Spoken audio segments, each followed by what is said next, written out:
안녕하십니까. 사회복지사 1급 시험 대비 2017년도 제15회차 기출문제풀이 시작합니다. 이번 시간에는 2교시의 첫 번째 영역인 사회복지 실천론의 전반부입니다. 1번에서 13번 문제까지 풀어보고 다음 시간에 14번에서 25번 문제까지 풀어보도록 하겠습니다. 실천론은 여러분들이 가장 쉽게 만날 수 있는 영역이고 또한 여러분들이 가장 많은 점수를 얻어야 되는 영역입니다. 따라서 사회복지 실천론의 이론 학습을 여러분들이 체계적으로 집중적으로 잘해 주셔야 좋은 점수를 받을 수가 있습니다. 여러분들이 실천론의 관연도의 기출문제를 한번 풀어보시면 상당히 쉽다라는 것을 느낄 수 있습니다. 그 내용은 여러분들이 앞으로도 예측되는 부분입니다. 따라서 실천론에서 좋은 점수가 나올 수 있도록 만전을 기해 주시기 바랍니다. 1번 문제부터 들어갑니다. 1번 문제는 사회복지 실천의 역사에서 잘 나오는 문제입니다. 자선조직협회와 임보관운동의 문제가 되겠습니다. 옳지 않은 것은입니다. 자, 1번에 보니까 우회 방문자들은 빈곤가정을 방문하면서 상담 및 교육, 교화를 하는 역할을 수행했다. 여기에서 우회 방문자가 나왔습니다. 빈곤가정을 방문했다 그랬습니다. 상담을 하고 교육을 하고 교화를 시켰다. 이게 이제 도덕적인 교화입니다. 도덕적 교화라고 하죠.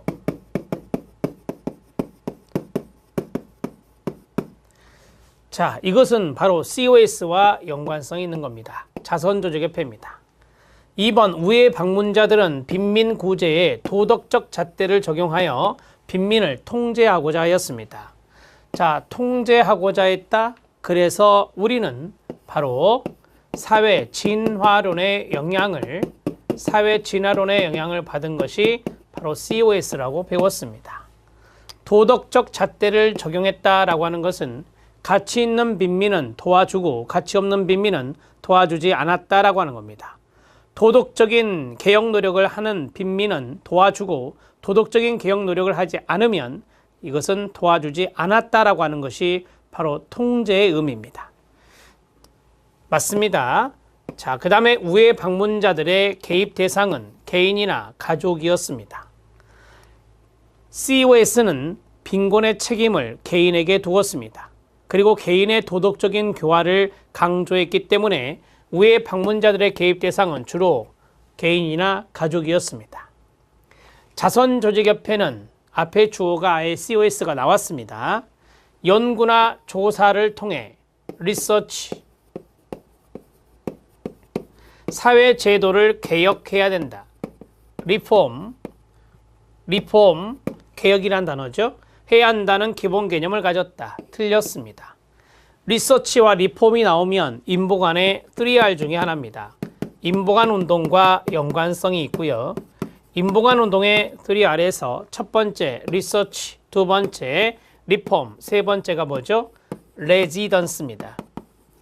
자, 레지던스는 바로 빈민과 함께 거주했다는 뜻입니다. 이렇게 해서 주어를 임보관 운동으로 잡아야 됩니다. 임보관 운동은 빈곤의 원인을 산업화의 결과로 보았습니다. 산업화의 결과를 다른 말로 사회 구조적 문제라고 말할 수 있습니다. 사회 구조적인 문제가 바로 빈곤의 문제를 부추겼다. 이렇게 말할 수 있겠죠. 1번의 답은 4번이 답입니다. 1번 문제는 실천 역사뿐만 아니라 사회복지 정책이나 지역사회복지의 역사에도 출제됩니다. 꼭 알아놓으시기 바랍니다. 2번 문제 들어갑니다. 자, 2번 문제는 생활시설에 해당하는 것은입니다. 실천론에 이런 거 잘 나옵니다. 사회복지 실천 현장에 파트가 있기 때문입니다. 생활시설은 말 그대로 입소하여서 생활하는 곳입니다. 아동보호치료시설입니다. 보호치료라는 단어에서 생활이라는 것을 의미를 알 수 있습니다. 우리가 이제 아동보호치료에서 치료란 말이 들어갔어요. 따라서 장애가 있는 아이들 보호치료하는 곳이기도 하고요. 또는 우리가 이제 우범 소년들이 있어요. 그 우범 아동들이 그러니까 불량행위를 하는 아동이나 불량행위를 할 우려가 있는 아동들을 보호하는 곳도 아동보호치료시설이라고 아동복지법에 되어 있습니다. 두 가지의 개념이 있는 거예요. 자, 이게 바로 생활시설이고 아동보호 전문기관, 피학대 아동의 보호를 하는 것인데 이거는 이제 이용과 연관성이 있어요. 영유아 보육시설은 어린이집을 말합니다. 어린이집이요. 이것도 마찬가지 이용시설로 말할 수 있습니다. 지역아동센터 아시죠? 일명 공부방이요. 이것도 이용시설이라 말할 수 있고요. 가정위탁지원센터 이것도 마찬가지 이용시설이라고 말할 수 있습니다. 그래서 2번의 답은 1번이 됩니다. 아동보호치료시설이 생활시설에 해당됩니다. 자, 3번 문제 들어갑니다. 3번 문제는 꼭 나오는 거죠. 우리나라 사회복지사 윤리강령의 문제입니다. 우리나라 사회복지사 윤리강령은 1982년에 제정이 되었습니다. 여기의 내용으로 해당하지 않는 것은입니다. 사회복지사는 사회환경을 개선하고 사회정의를 증진시키기 위한 사회정책의 수립, 발전, 입법 집행을 요구하고 옹호해야 합니다. 이 내용이 있고요. 자, 클라이언트를 대상으로 연구하는 사회복지사는 저들의 권리를 보장하기 위해 자발적이고 고지된 동의를 얻어야 합니다. 맞습니다. 사회복지사는 클라이언트의 가로 지불 능력에 상관없이 이게 들어가야 된다 그랬죠. 서비스를 제공해야 되며 이를 이유로 차별대우해서는 안 됩니다. 맞습니다. 1번, 2번, 3번 모두 맞는 내용입니다. 4번입니다. 사회복지사는 어떠한 상황에서도 클라이언트와 부적절한 성적 관계에 가져서는 안 됩니다. 사회복지사는 기관의 부당한 정책이나 요구에 대해 전문직의 가치와 지식을 근거로 이에 대응하고 즉시 시군구에 보고하는 것이 아니라 사회복지사협회, 한국사회복지사협회에 있는 사회복지윤리위원회에 보고하여야 됩니다. 사회복지윤리위원회에 보고해야 한다고 윤리강령에 되어 있습니다. 자, 답은 5번으로 갈렸습니다. 우리는 사회복지사 윤리강령의 내용을 정독하면서 충분히 3번 이상은 읽어주셔야 됩니다. 저는 이론 수업에서 사회복지사 윤리강령의 어떤 부분을 바꿀 수 있다라고 말씀을 여러 번 드린 바가 있습니다. 그 내용들을 잘 숙지하면 이런 문제를 잘 풀 수 있습니다. 답은 5번입니다. 4번 문제 들어갑니다. 4번 문제 별표 쳐주시고 역사와 연관된 겁니다. 사회복지 실천 전문직으로의 발전 과정에서 플렉스너의 비판, 이게 아주 잘 나오고 있죠. 플렉스너는 사회복지가 전문직이 아니다, 전문성이 결여되어 있다 라고 신랄하게 비판한 사람 중에 한 사람. 자, 플렉스너의 비판을 1915년이라는 것을 알아두셔야 이 문제를 풀 수 있습니다. 비판에 대한 반응에 해당하지 않는 것은입니다. 그러면 그 이후에 나온 것을 이제 쭉 보고 그 이전에 나온 것이 어떤 것이냐, 그 이전에 나온 것이 바로 답이 되겠죠. 왜냐하면 거기에 대한 반응에 해당되지 않는다 그랬으니까. 리치몬드의 사회진단 출간은요 1917년이라고 많이 강조해 드렸죠. 그러면 15년 이후 맞습니다. 밀포드에 의해서 개별 사회사업 방법론을 기본으로 하는 사회복지 실천의 공통 요소가 정리되어 발표되었는데 이 밀포드 회의가 중요한 단어가 되죠. 밀포드 컨퍼런스는 1929년입니다. 미국 사회복지사협회, 일명 NASW라고 하는 미국 사회복지사협회가 설립된 것은 1921년입니다. 15년 이후입니다. 의사인 카버트가 매사추세츠 병원의 의료 사회복지사를 정식으로 채용한 사건은 바로 1905년이 됩니다. 1915년보다 10년 전에 있었던 일입니다. 사회복지사들이 치료자로서의 역할을 강조하면서 그 위상을 높이고자 했다. 전문적인 치료는 1920년대로 생각됩니다. 1920년대의 역사입니다. 자, 따라서 15년 이후라고 말할 수 있습니다. 4번의 답은 4번이 답이 됩니다. 이런 문제를 잘 풀어보셔야 돼요. 지금 역사 문제가 2문제가 나왔어요. 지금까지 COS와 인보관 운동과 그 다음에 플렉스너의 비판 내용이 나왔는데 이 두 가지가 실천 역사에서 외국의 역사에서 약방의 감초입니다. 꼭 알아놓으시기 바랍니다. 자, 5번 문제 들어갑니다. 자, 5번 문제는 우리 시험에 등장했던 것 중에 하나입니다. 실천 연장 중에 보건복지부가 주무부처인 시설은 뭐냐라고 했습니다. 우리 시험은 대개 보건복지부, 그 다음에 여성가족부 이렇게 해서 문제를 구분해서 출제하고 있었는데요. 이 문제도 그렇습니다. 청소년 쉼터, 자립지원시설, 청소년 상담복지센터, 다문화 가족지원센터, 건강가정지원센터입니다. 제가 지금 동그라미 친 걸 잘 보세요. 청소년이 있고 가족이 있습니다. 가정이 있고요. 제가 V자 체크한 것이 어딜까요? 네, 여성가족부입니다. 일명 여가부라고 하는 것이죠. 자립지원시설이 바로 보건복지부입니다. 이렇게 정리하시면 돼요. 자, 이 자립지원시설 답은 2번이 되겠습니다. 자, 5번 문제에서 사회복지실천연장의 보건복지부에 관할 부처를 이야기했습니다. 우리가 이제 자립지원은 자활과 연관성이 있잖아요. 그래서 국민기초생활보장과 연관되어서 연관해서 생각하시면 도움이 될 수 있습니다. 자, 답을 2번으로 처리하시면 되고요. 여기는 이제 문제에서 그 단어를 찾아가면서 도움을 받으시면 충분히 풀 수가 있습니다. 자, 5번에 문제 했죠? 답은 2번이 답입니다. 6번 문제 들어갑니다. 자, 6번 문제는 레비가 제시한 사회복지 전문직의 가치 중에 이거 수단에 관한 가치가 있습니다. 이걸 우리가 다른 말로 수단 우선 가치라고 말하죠. 수단 우선 가치라고 말합니다. 자, 학자가 누구죠? 레비입니다. 자, 우리가 이제 이 레비의 수단 우선 가치, 궁극적인 가치를 우리가 존슨의 가치라고 이야기합니다. 이 존슨의 가치에서 궁극적인 가치를 실현하기 위한 수단이에요. 쉽게 말씀드리면. 그래서 우리가 이거를 수단이란 말로 쓴 건데 이 수단 우선 가치 꼭 머릿속에 기억해야 될 단어가 있어요. 그게 뭐냐면 인간의 자율성입니다. 인간의 자율성이에요. 인간의 자율성이 바로 수단 우선 가치라고 꼭 공식화해서 알아두시면 됩니다.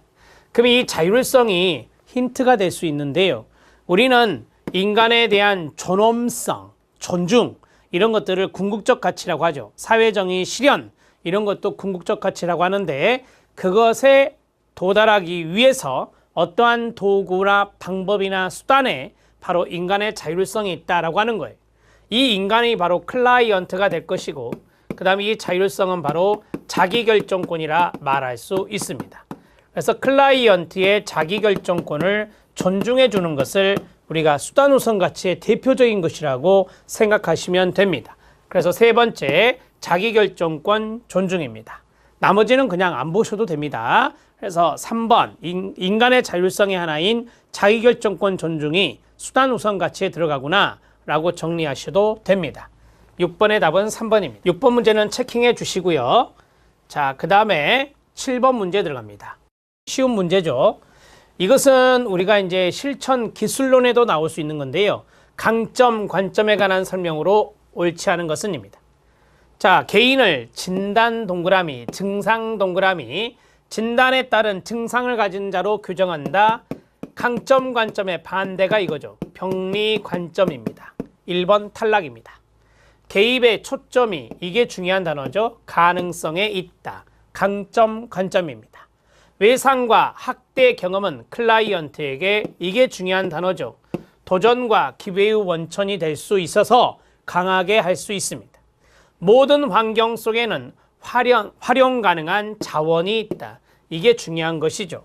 사회복지사와 클라이언트의 협동 작업이 이루어질 때 클라이언트에게 최선의 도움이 주어질 수 있다라고 했습니다.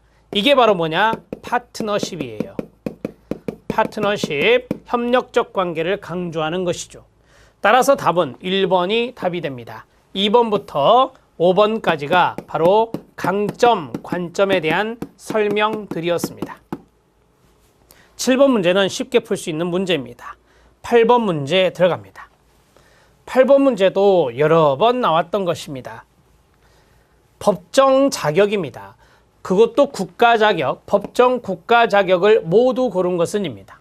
사회복지사 법정 국가 자격입니다. 사회복지사업법에 정해진 보건복지부 장관이 주는 자격입니다. 의료사회복지사는 법정 국가 자격이 아닙니다. 학교사회복지사도 법정 국가 자격이 아닙니다. 이것을 규정하고 있는 법들이 없어요. 그 다음에 정신보건사회복지사, 여러분 교재에 제가 수정해놨죠. 정신건강사회복지사로 제가 수정해놨습니다. 정신보건사회복지사, 정신보건법상에는 그랬는데 2017년 5월 30일부로 정신건강 증진 및 정신질환자 복지서비스 지원에 관한 법률에 보면 정신보건 전문요원이 정신건강 전문요원으로 바뀌었고 정신보건사회복지사가 정신건강사회복지사로 바뀌었습니다. 이것도 법정 자격입니다. 앞에서 말씀드렸던 일명 정신건강증진법에 규정되어 있는 국가 자격입니다. 보건복지부 장관이 주고 정신건강사회복지사도 보건복지부 장관이 줍니다. 따라서 기억과 리을이 옳은 내용이 됩니다. 답은 3번이 되겠습니다. 자, 팁으로 지금 현재 사회복지사의 급수는 1급, 2급, 3급이 있고 정신건강사회복지사는 1급, 2급이 있다는 것도 정리해 두시면 좋습니다. 자, 답은 3번입니다. 9번 문제에 들어갑니다. 9번 문제는 통합적 접근 방법 또는 통합적 접근 또는 통합적 방법이라고 나올 수도 있습니다. 여기에서 사회복지사의 활동 원칙이 나왔네요. 아닌 것은입니다. 통합적 접근 방법 나오면 항상 파일을 생각해 주세요. 환경 속 인간 생각해 주시면 되고 통합이란 말에서 다양한 이론에 기반을 두고 있다. 이렇게 정리하셔도 됩니다. 자, 첫 번째 들어갑니다. 클라이언트와 협동 노력을 강조하는 것 당연하고 병리보다 강점을 강조하는 것 당연하고 통합적 접근 방법이 지금 현재의 사회복지 실천 방법이거든요. 다양한 모델과 기술을 활용하는 것 당연한 이야기입니다. 다양한에 밑줄 쳐야 되겠죠. 경험적으로 검증된 개입 방법을 우선적으로 적용하게 됩니다. 이론에 기초한 개입 원리나 기법보다 직관과 창의적 방법을 중시한다. 아니라 그랬죠? 다양한 이론에 기반한다라고 했어요. 그래서 이론에 기초한 개입 원리나 기법 이것들을 중시한다. 이것에 초점을 둔다. 이렇게 정리하셔야 됩니다. 5번 지문이 틀렸습니다. 답은 5번입니다. 자, 9번 문제는 통합적 접근 방법에 대한 문제입니다. 사회복지사가 어떠한 것들을 원칙적으로 하고 통합적 접근을 하는지 잘 기억해 주시기 바랍니다. 자, 정리가 됐고요. 10번 문제 들어갑니다. 10번 문제는 관계론의 문제인데 별표 쳐주시기 바랍니다. 관계론은 7가지의 원칙이 있습니다. BS에게 제시한 실천관계의 기본 원칙과 그 애의 연결로 옳지 않은 것은입니다. 오른쪽이 다 사례거든요. 그러면 이 문제가 나오면 앞에 이것부터 보세요. 자, 제가 지금 밑줄 치고 있는 것 5개가 바로 실천관계의 기본 원칙에 해당되는가를 먼저 보시면 됩니다. 수용, 자기결정, 개별화, 통제된 정서적 관여, 비밀보장. 네, 맞습니다. 자, 이거 외에도 지금 5개니까 2개가 빠졌잖아요. 의도적 감정 표현이란 게 있고 의도적 감정 표현이란 게 있고 그 다음에 비심판적 태도가 있습니다. 여기까지 들어가면 바로 7가지의 관계론의 원칙이 빠지게 됩니다. 수용입니다. 학교폭력 가해자입니다. 가해자의 행동에 대해 그 상황과 감정을 뭐한다? 이해한다라고 했습니다. 자, 우리가 이제 수용하면은 클라이언트의 긍정적이든 부정적이든 이런 것들을 있는 그대로 이해하는 것을 우리가 바로 수용이라 했습니다. 가장 중요한 단어가 바로 이해라는 단어가 되겠습니다. 맞고요. 그 다음에 자기결정입니다. 학생이 자퇴결정을 했습니다. 그것을 존중하는 것 자의결정 맞습니다. 개별합니다. 따돌림 방지를 위해 여기서 가로 다문화 가정의 학생의 사고방식과 생활 유형을 끊어요. 개별적으로 조정한다. 사회복지사가 다문화 가정 학생의 사고방식을 조정해요. 그 다음에 생활 유형을 조정해요. 그게 개별합니까? 아닙니다. 자, 다문화 가정의 사고방식과 생활 유형이 있는데 그것이 다양하죠. 다문화 가정의 학생의 사고방식이 생활 유형이 차이점이 있다는 거예요. 그러면 그 생활 유형에 맞게 서비스를 제공하는 거예요. 맞게 서비스를 제공하는 것. 그게 바로 개별화다. 이렇게 정리해야 됩니다. 개별화는 맞춤형 서비스와 연관성이 있어요. 자, 그 다음에 통제된 정서적 관여는 공감이라 했어요. 피해 학생의 분노와 공포감을 민감하게 이해하고 적절하게 반응했다. 자, 세 가지 단어 나왔죠? 민감성, 그 다음에 이해, 그 다음에 반응이 나왔습니다. 이것이 바로 우리가 말한 공감 반응이다. 그리고 통제된 정서적 관여와 연관성이 있습니다. 학생의 뜻에 따라 부모의 이원 사실을 교사에게 알리지 않았다면 비밀 보장을 한 것입니다. 답은 3번이 답입니다. 10번 문제 좋은 문제입니다. 체킹해 놓으시고 꼭 살펴주시기 바랍니다. 11번 문제 들어갑니다. 자, 11번 문제는 미시, 동그라미, 미시적 실천을 모두 고른 것은입니다. 우리가 미시적 실천하면 1대1을 말하는 거예요. 자, 이러한 것들이 바로 교육이라든지 상담이라든지 가정방문이라든지 이런 것들이 여기에 들어갈 수 있습니다. 위탁가정 아동 방문, 방문이 중요한 단어 미시 맞습니다. 노숙인 보호를 위한 모금이라고 그랬거든요. 이 모금 활동은 아시죠? 간접적인 활동으로서 거시적인 활동이라 말할 수 있습니다. 자, 상담이 있네요. 정신장애인 재활 상담, 네, 이것도 미시라고 말할 수 있습니다. 그 다음에 직업재활 대상자를 위한 자원을 개발했다? 이것은 거시에 들어가겠죠. 지역사회복지에 해당될 수 있는 것입니다. 자, 미시적 실천은 여기 방문도 있고 그 다음에 상담도 있고 그 다음에 교육도 있다라고 했습니다. 이 교육을 우리가 다른 말로 정보 제공 이렇게 정리할 수 있겠습니다. 이런 것들이 바로 이제 미시적 실천입니다. 미시적 실천. 어렵지 않게 풀 수 있는 문제였습니다. 답을 기억과 디귿으로 정리하시면 되겠네요. 2번이 답이 되겠습니다. 11번 문제 해결했습니다. 12번 문제 들어갑니다. 자, 12번 문제는 기록의 유형인데 이거는 되게 기술론에 많이 나왔는데 이번에는 실천론에 등장했네요. 다음 기록의 유형은 무엇입니까? 사회복지사 어떻게 여기 오시게 되었죠? 딱 보니까 직접 인용을 했네요. 대화체를 그대로 썼잖아요. 클라이언트 남편이 일을 하지 않아서요. 사회복지사 실직을 하셨나요? 아니면 일하기 싫어하시는 것인가요? 클라이언트 둘 다인 것 같아요. 병원만 다니면서. 자, 이렇게 직접 인용을 했고 그 다음에 여러분 교재에 보시면 이탈릭체로 써져 있습니다. 문제가 단순하지 않다는 생각에 약간 혼란스러웠지만 문제의 가닥을 잡기 위해 차근차근 질문해 가기로 했다. 이게 바로 사회복지사의 견해예요. 사회복지사의 견해. 자, 클라이언트와 사회복지사의 대화를 대화체 직접 인용으로 그대로 쓰고 그 다음에 사회복지사의 견해가 들어가는 기록을 뭐라 합니까? 네, 과정기록이라 하죠. 여러분 이 과정기록의 사례는 앞에 기출문제에도 많이 있습니다. 자, 하나 더 말씀드리면 슈퍼바이저의 코멘트도 들어갑니다. 슈퍼바이저의 코멘트도 포함된다는 것을 알아놓으시면 돼요. 만약에 과정기록의 사례에서 슈퍼바이저의 코멘트가 나왔다면 그것은 맞는 겁니다. 과정기록의 하나거든요. 자, 답은 3번이 답입니다. 우리가 이제 12번의 기록의 유형, 이 패턴의 문제가 앞에 문제 보시면 한두 문제 더 있습니다. 그래서 꼭 확인해 주시면 되겠습니다. 나머지 기록은 참고적으로 알아놓으시고요. 자, 13번 문제 들어갑니다.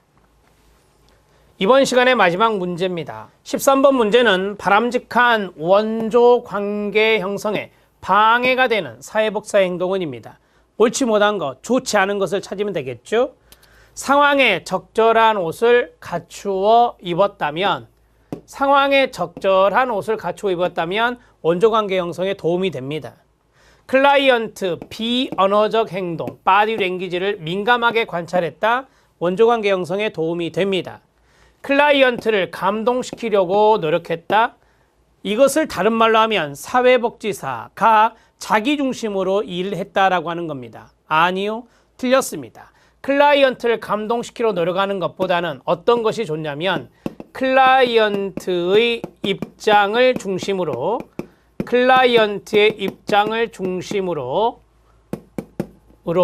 노력하는 것이 좋습니다.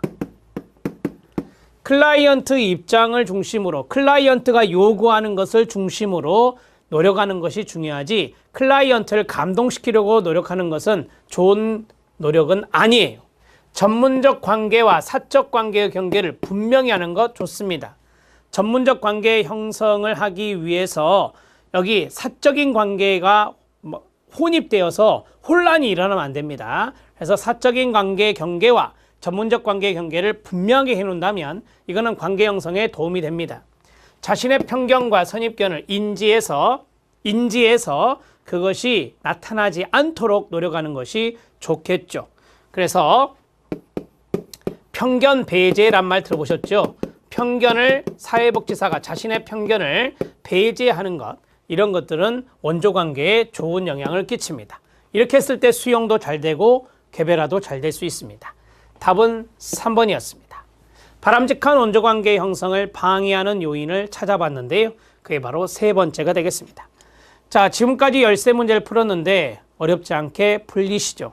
이러한 내용들이 이제 실천론의 문제다. 그런데 중간중간에 이제 사례가 나오고 좀 복잡한 문제들이 있는 것은 체킹하시고 한 번 더 점검해 주셔야 됩니다.